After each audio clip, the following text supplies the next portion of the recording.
A lot of people say that the book of Leviticus is hard for them to read. Admittedly, there are some strange sacrifices and rituals and rules in the book of Leviticus. Jesus quoted Leviticus 19, verse 18, love your neighbor as yourself, more than any Old Testament text. The book of Leviticus is very practical for us today.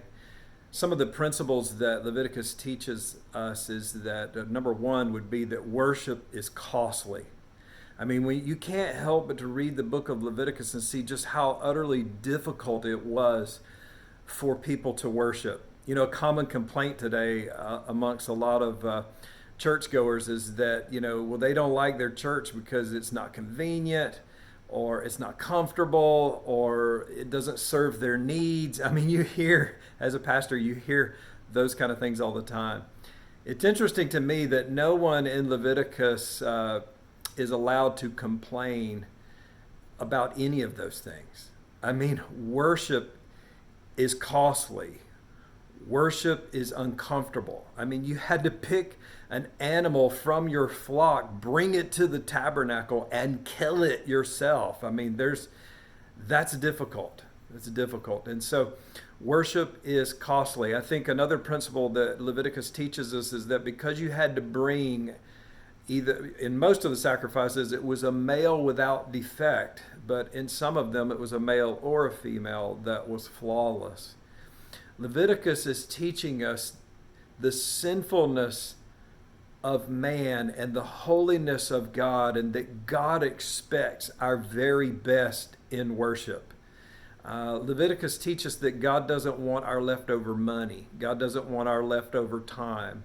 God doesn't want our leftover anything. He wants our very best. You had to offer an animal that was without spot or blemish. And that foreshadows Jesus Christ in the New Testament, who was the Lamb without spot or without blemish. One of the interesting things about Leviticus is that before you killed the animal, you had to lay your hand on the head of the animal.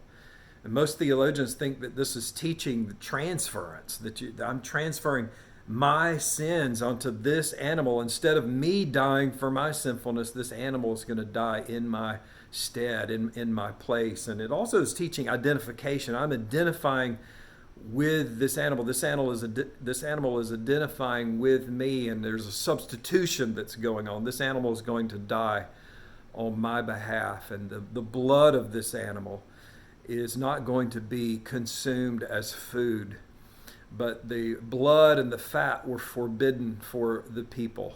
So the blood was forbidden because the life of the animal is in its blood. By taking that blood and the priest throwing it up against the altar, that was a way of signifying that the life of an animal is in its blood. We're giving this blood back to God. And it's also because blood is what atones for sin. The scripture says that without the shedding of blood, there is no remission of sin. So the blood is set apart as holy and special.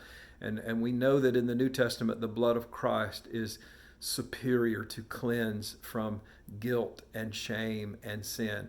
There's a lot more we could say about this, but I hope that you would go in the strength and the grace of Christ today, knowing that all of Leviticus foreshadows the beauty and the glory of Christ in the New Testament and the holiness of God. Have a good one.